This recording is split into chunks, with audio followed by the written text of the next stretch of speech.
Magandang hapon po dyan sa Pinas. Sa Pinas ko ngayon? Sa Pilipinas?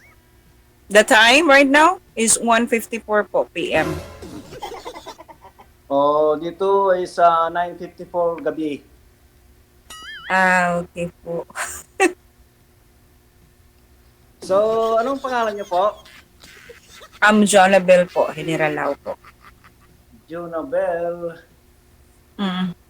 Miranao? Yes. Bawal po banggitin yung apelyido. Hindi po kami nagkulang paalala sa inyo, ha? Sorry. Okay. Sorry po. Ako naman si Elsid. Ilang taon na po kayo, ma'am? From 42. Ha? 42 po.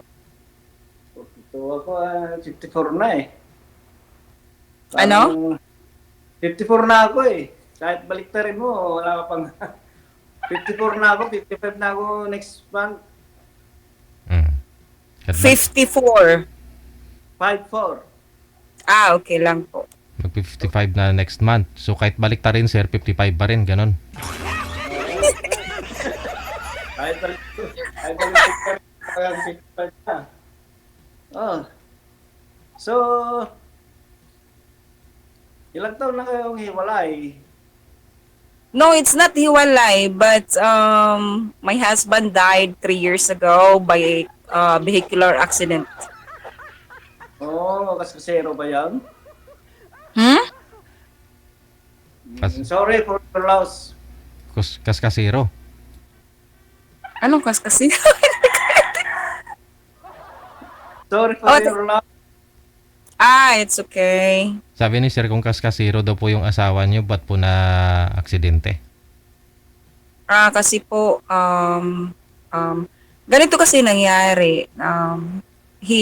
Someone invited him, his friends, na binyagan ba. Tapos nakainom siya nung nag-drive. Yun yung reason na na-aksidente siya. Yan nga ang reason dyan sa Pilipinas na kayo na-drive pa eh. Mm-mm. Nag-attend lang siya ng binyagan, tapos nakainom, tapos nag-drive. Yun yung reason na na-aksidente siya. Oo, ganyan talaga dyan sa Pilipinas pag lasing na, nakainom na, mag-drive pa ng, for example, single motor, doon talaga napupunta sa kamatayan. Diyan sa inyo sa California, sir, walang aksidente, walang umiinom na nagda-drive? Wala kasi pag ano dito eh, Oh. maigpit dito. Kahit dito rin sa Pilipinas, yung alam, matigas lang talaga yung ulo. Sigurado kulong ka, matatanggalan ka ng lisensya. Mm. Kahit hindi ka naka-aksidente, kung na-check ka ng police na nakainom, sigurado. Detain ka talaga. Okay, dito rin sa Pilipinas. Diyan lang sa Pilipinas kasi matitigas ang ulong mga ano diyan. Mga hindi naman natin nila lahat pero yung totoo naman. Okay. So hiwalay po kayo, sir, sa asawa? Matagal na nung 2011, 2014 siguro karon ako ng relasyon. Pero nagkahiwalay din dahil hindi ko alam kasi ako naman kung minsan ako ano naman kasi pusong bato naman ako kaya lang kung minsan nasusobran silang ano kaya na-scam din. Lagi ako na-scam dahil lang sa pag-ibig. Hindi ko alam kung bakit. Siyempre, sir, masakit kasi sa mata nila yung mga sinusuot mo. Grabe yung dilaw sa liig mo, sir. Kaya siyempre masakit talaga yun sa mata ng mga chicks. Hindi ko napansin. Hindi ko napansin. Ano naman? Baka sabihin, sabihin nila noon, may pera talaga to eh. Kaya, siyempre, baka i-scam ka talaga ng mga yun. Ilang bisis ka na na-scam ng babae, sir? Nung nasa 5 beses, wala pa rin ka ano kasi. Dami na pala talaga. Minsan, hindi pa rin natututo. Kung minsan, parang pag-ibig din na hindi rin natututo. Pag na-inlove ka, siyempre, kailangan mo nang magbigay ng pusa para sa minamahal mo. Pero, yun. LD. Naman, bibigla pa lang, ano, iba pa lang plano. LDR pa yun, sir, ha? Hindi pa kayo nagkita? Hindi pa. Oo. Karamihan yung ano, hindi pa nakikita. Kasi ilang taon na ako rito sa ano sa US. Tagal na rin ako rito eh. Mm. Pero balak ko na umuwi next year o kaya sa Christmas. For good. Mga nakikilala ko naman kasi puro nasa ibang bansa, mga Pilipinas. Pero mas gusto ko yung nasa Pilipinas kasi mayroon akong, kumbaga, mayroon kang ano, di ba? May talagang address na paghahabulan sa kanila. Pero kung karamihan kasi nasa ibang bansa din. Kaya nandun sa Singapore o kaya Dubai. Yun. Yung dad ko nandyan sa US, dyan sa Ohio, together with my two sisters there. One is living in Trenton and the other one is in Cincinnati. Mm. So, dun sa Ohio, napasyal na ako doon. Mm. Kasi ako naman kasi yung Okay. So lumuluwas din po kayo ng US, ma'am. Nagtutour din po kayo doon. No, wala. Wala pa kasi ano pa, ongoing pa yung ano ko, visa. Mm. Mm-mm. Pero ba? Wala naman. Wala. Oo. So, Ano lang, yan- other ma'am. countries lang. Yan Hmm? ang anak. Meron akong isa, which is, he's 16-year-old na. Grade 11. Oh. Mm-mm. Ikaw, ilan yung ano mo? Anak ko? Mm-mm. Sa totoo lang, wala akong anak eh. Mm. Oo. Ganun Pero ba? adopted ako, ano na siya, 20 years old pero nag-asawa naman na kaagad kasi ewan ko, baka nagmana sa nanay niyang pinanggalingan niya. Kaya pinagka siya sa Pilipinas pero matalino siya sa matalino pero ewan ko, bigla na Kasawa. lang So siya. meaning, sir, so meaning to say, ano ba, may anak ka or walang anak? Hindi nga ako nagkaanak, hindi nga kami nagkaanak yung asawa ko. Okay. Sabi ko yung adopted namin. Yung adopted namin nung kasama pa kami ng asawa ko, yun ay nag-asawa naman na nung pinag-aaral ko siya. Matalino sa matalino, pero oras sa pag-ibig, yun naman siya. Pero sinusuportahan ko na siya dahil may anak naman na sila. Binibigyan ko na lang sila ng pangnegosyo para may support, di ba? Para mayroon naman siyang puhunan sa buhay. Ganun. Sorry to hear na madami ka ng business na scam. At hindi ka pa natuto, my God. Oo. Ang pinakamalaking na-scam sa akin, sa totoo lang, nitong last September, kulang-kulang na 400,000 pesos sa Pilipinas. Wow. That's too big.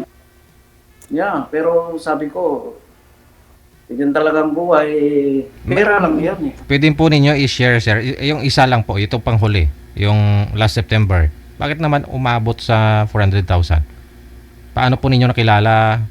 Tapos paano nangyaring umabot sa 400,000? Hindi, kasi nga, yan eh, yung parang business agreement sana. Yung finance po kayo? Oo, pero pinapaano ko dun sa, nung pinano ko dyan sa Pilipinas sa BPI kasi yung account niya eh. 3 account yung ginamit niya eh. Tapos, nag-ano rin ako sa NBI dyan, sa Pilipinas, sabi niya, umuwi daw ako dyan para siya mag-file ng cybercrime. Pero, malabo eh, ang dami niyang hindi ko maintindihan eh. Ano po yun, sir? Girlfriend po ba ninyo yon? At nagtiwala po kayo? Hindi ko pa girlfriend yun, lang yung Wow. business partnership sana. Kaya ako ang bigay ng puhunan. Ganun ba? Oo. Okay. Sa akin naman, totoo naman talaga yung sinasabi ko na I'm widowed at this got, 3 years ago na namatay yung husband ko. Totoo yun. Hindi scam yun. At saka wala talaga akong boyfriend. That's Wala ba? the truth. Wala. Paano Naglipas na ng ano na naman, ng Valentine's Day. Wala ka bang natipuan dyan sa mga kapitbahay mo dyan o whatever? Wala. Actually, before kasi, ang ginawa ko, I'm just working in a call center. The same times, I'm just doing in the business. So, may business ako sa umaga na frozen goods sa bigas. At saka sa evening, nagtatrabaho pa ako sa call center. So, I don't have any time for that. So, nag-decide lang talaga na naghanap na. Kasi ba, na-realize ko, matanda na ako, I become single forever. No way. Parang ganun. Saka bigat na ako ngayon. Hindi kahit Hindi ako matanda ka nag-work na kasi nga, sumakit yung ulo ko sa graveyard work. Yun yung totoo. Oo, hindi pa naman uli ang lahat dahil kahit basta may pumipitik pang puso kahit matanda na, di ba? Hindi naman kailangan yung bata lang siya magmamahal, no? Lahat ng tao sa ibabaw ng mundo kahit ugod-ugod na basta kaya pang magsabi ng I love you, okay yan, di ba? Sabi nga nila, habang buhay may pag-asa, di ba? Wow! Nice to hear that thing. Kaya nga So sana magkaalaman at magkaintindihan o kaya continue ang natin. Kung sakali, kung magpakasyon ako, papasyalan kita dyan. Kung sakali. Diba? I'm just willing to know you more. Yun lang. Oh, ang Kinilig trabaho, ako. caregiver lang. Ako naman business. Yun. Nag-business na ako ngayon. I'm just working in a call center. Ayun. Nag-focus ako sa business ngayon. Wala na. Kaya Kasi kailangan, yung namin pastor doon sa Liti before, tumawag sa akin kasi sometimes he called me, we have Bible study ngayong oras na yun. Sorry for that intervention. Bakit ba kayo naghiwalay, kuya? What's wrong? Ano bang nangyari sa relasyon mo? Bakit hindi Ganito naging kasi yung successful? Nung unang-unang abroad, pumunta sa Saudi on the years 2008. At siyempre, nung nag-abroad ako, kaya inutang ko yung pang-abroad ko. Siyempre, I can't hear you. yeah. Paano to? May Hindi tumawag. kita marinig. Wala na kasi may tumawag kasi sir Hindi sa kita kanya. marinig. Di mo naririnig? Bakit? Baba nyo na lang po muna sir kasi may tumawag po Hindi sa kita kanya. marinig. May tumawag po sa kanya. May tumawag po sa kanya. Hindi niya na tayo maririnig. Di kita marinig. Di kita marinig. Baba ko ulit. Promise. Baba nyo po muna sir. Baba nyo po Okay. muna yung tawag. No, tatawagan natin ulit to. Message ko ha. Sandali. Paano ba ito? Hindi niya rin ako maririnig eh. Hindi kita marinig. Hindi ko marinig. Yun. Magpaalam po kasi kayo sa mga tumatawa or may ganyang oras, may appointment, may manliligaw sa inyo. Magpaalam na kayo. O sa asawa nyo, kamo, sweetheart, huwag mo ako tawagan alas 2 ng hapon kasi magpa-line up ako. Papalitan na kita. Ay, dagdagan kita. Ako na, no? Oh. Pero si pastor daw po yun eh. Magba-Bible study sila. Okay. Walang audio. Oh, si Bible study namin, saka nawala yung audio. Oh, sorry. It's yun okay. nga. Continue ko yung story ko. Kasi nga, nung nag-abroad ako, siyempre, inutang yung in that main place. Sabi ko, pagpatala ko ng pambayad ng utang, tapos tsaka mag-ipon. Ganon, nung nagpatala ko ng patala, ang alam ko, nung finish contract na ako sa Saudi, ang alam ko, okay na. Kasi nga, yun nga, uwi ko, yun, dumami yung utang. Yung hindi nabayaran yung utang at dumami pa. So, ano ko na yun, sa sama ng loob ko, nag-apply ulit ako ng ibang bansa. So, nakapunta ako sa Qatar. So, ganun pa rin nangyayari. And that time, pag-uwi ko ng 2011, doon na ako nag-decide Mm-mm. na maghiwalay na kami. Ito, ganon. Pinagatian na namin yung gusto niya, binta namin yung yung material namin. So, ginawa ko, binita ko na para walang gulo. Tapos yung hati, yung pinagkatian, yung pinagbintahan ng yung bahay at lupa, pinagkatian namin. Tapos, yung hati ko, pinabayad ko ng utang. Yung sa kanya na busa. So that's why, doon na ako hanggang pero sinusuportahan ko pa rin yung bata kahit hindi ko sarili na. Nice. Wow, that's good to hear. Also, ayun, may mabuti ka talagang puso if that's so.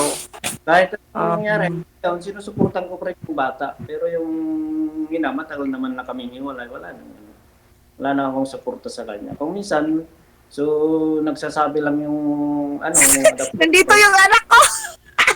Pumasok yung anak ko. Sandali. Kinuha yung niya, yung gitar. Close nga yung door. Oo, marunong siya. Ganun yun. So, yeah.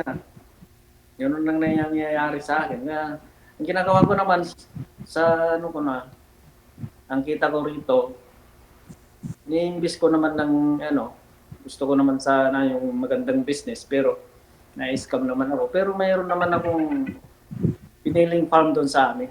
Taga Isabela kasi ako. Sa Isabela province region. Okay. So, Sa akin naman talaga, successful yung yung relationship ko. Wala namang something wrong or third party. Mabait yun. At saka kinuha lang siya ni Lord. Yun. Okay. So, ganun talaga ang buhay. Parang life, di ba? Kasi, hindi naman natin hawak ang ating buhay. Minsan. Pero, ang buhay natin ay dapat iingatan. Porque hindi natin pinaghirapan. Iingatan natin ang buhay. Kaya kung minsan, maraming napupunta sa aksidente dahil hindi nila iniingatan ang buhay nila, ang sarili nila. So, I'm so sad to say. Nice to know din na galing ka sa sa Saudi Arabia because I've been there. I was working there for 5 years and Obed Specialized Hospital in Riyadh. Oh, it's just only 2 years in Qatar is only in Qatar. Okay. 2 years. Yeah. In Hong Kong is 5 years and then come here is almost more than 8 years. Tanong ko lang kuya, US citizen ka na ba? Hindi pa. Kasi dapat lumabas na yung green card ko last year kaya lang na-deny kaya follow to continue again. Okay. Pero may naman ako, hindi naman ako KNT, mayroon naman akong working permit. Tsaka kompleto na papers, mayroon ng SS, nagbabayad ako ng taxes and everything. Just only one thing is wala pa akong, supposed to be last year, lumabas na yung green card ko pero kaya babalik ako bukas babalik ako sa LA bukas. Nandito kasi ako sa Oakland sa tabi ng San Francisco. Babalik ako sa LA sa mothers ko at saka sa mga kapatid ko nandun. Doon sila sa LA proper pero doon sa may dito lang sa may Ventura County sa Simi Valley. Okay. Kuya, tanong ko lang because I heard a news that there is wildfire in Palisades So, Yeah. since that you are there in California, malayo ba sa iyo? Ang ano mo? Malapit na rin doon sa doon sa ng mothers ko kasi nung pumunta ako nung January 7 kasi birthday ng kapatid ko, doon nagsimula ng sunog in that time, in the gabi. Okay. So, I stayed there with 3 days but the same time, walang power na walang electricity so bumalik Mm-mm. ako agad dito and after 3 days. So, malayo naman sila doon, hindi naman sila naapektuhan ng sunog noon pero was up every talaga lahat ng how many acres ng nasunog. Pero did you imagine yung simbahan ng Katoliko doon at saka yung bahay ng pastor God save. Talagang hindi nasunog. Ah, Hindi na. yeah, I heard that news.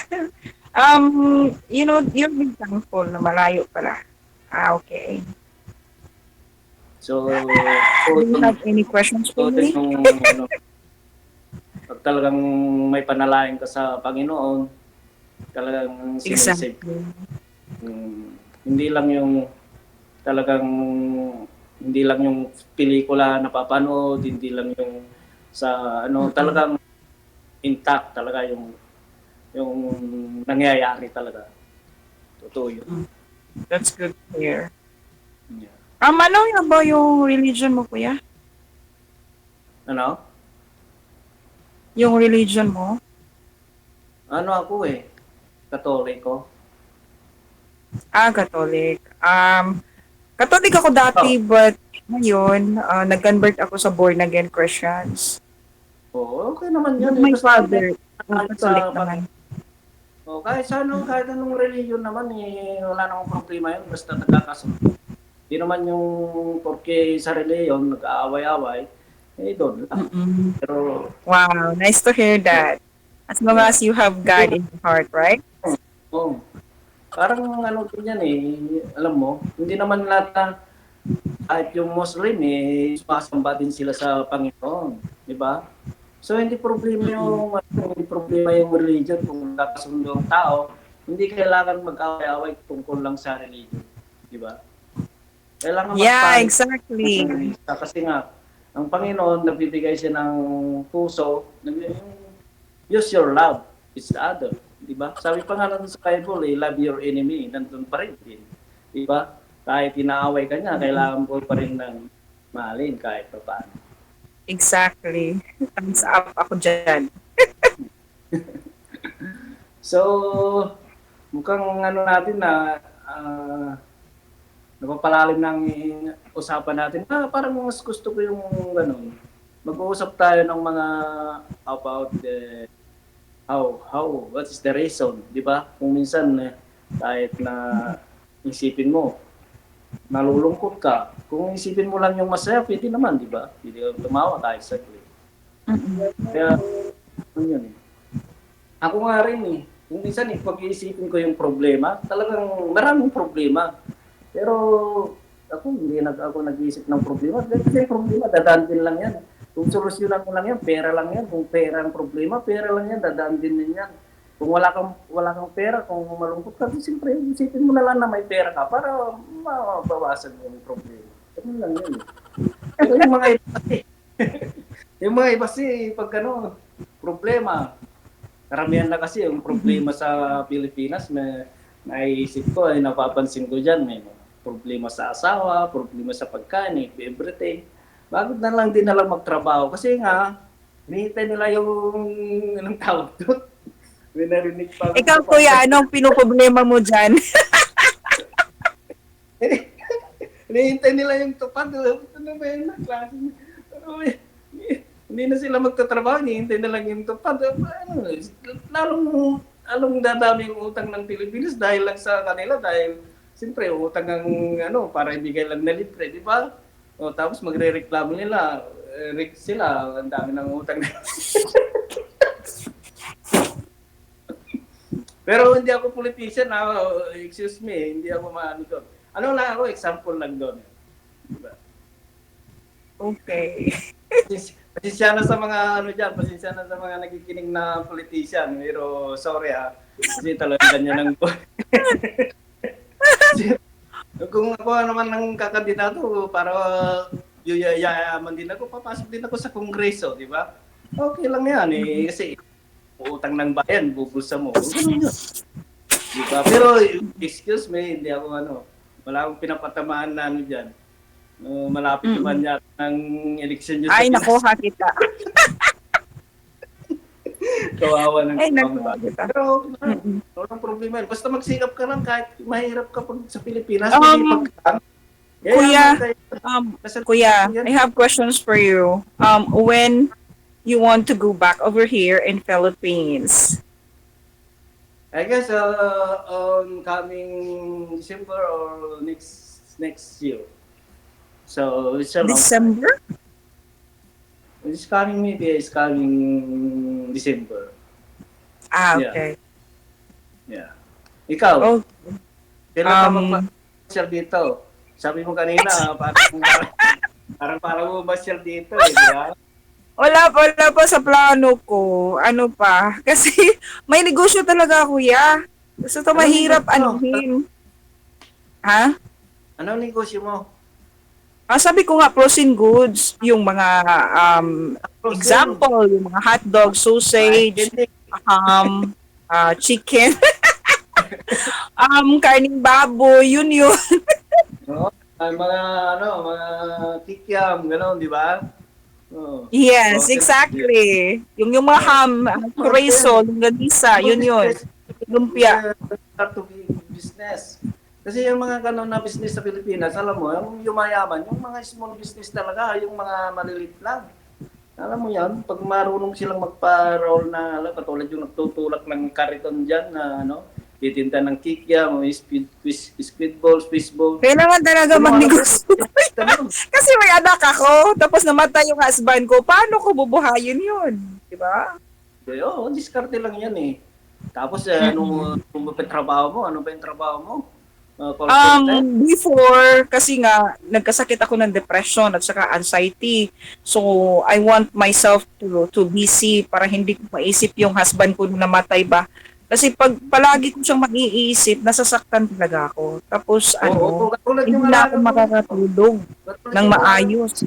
So, binibisi ko talaga yung self ko. Nagninegosyo ako in a day. Tapos, nagko-call center ako in the night. So, yun, 1 year after, nagkaroon ako ng sakit ng ulo. Sobrang sakit kasi nga kulang sa tulog. 2 hours na lang yung tulog ko, 3 hours. Kasi nga may customer din akong kailangan kong anuhin. Tapos, ang nangyari, sumakit yung ulo ko. Kaya I decided to stop na unfocus my business. Yun. Oo, ganun din ako. Saka naghanap talaga ako ng work. Kahapon talaga, Valentine's, nag-interview ako sa bank. Kasi gusto ko talaga magtrabaho sa bank. Kasi morning. Ayun. Para na lang, morning na. Hindi na ako ma-disturb ko kung kailangan ko matulog in a night. So makatulog na ako. Hindi compared noon na 8 p.m. kailangan ko mag-duty. Tapos until 8 a.m. Sometimes it's overtime to 12 noon. So ayun, nagkakasakit ako. Sobrang sakit ng ulo ko. Tapos I decided na baka mamatay ako. Ay Diyos ko! Nag-stop na talaga ako. Tapos nag-focus ako ngayon sa business ko. Yun. Sige. Okay, wala nang problema yan. Mm-mm. Isipin mo lang habang buhay may pag-asa. Huwag mo nang isipin yung kamatayan kasi pag inisip mo yung kamatayan, hihilain ka talaga yun. Sige, connected na po kayo sa isa't isa. Maraming salamat. Good luck. Wanted. Sweet Thank you. Bye. Thank you. Message ka na lang.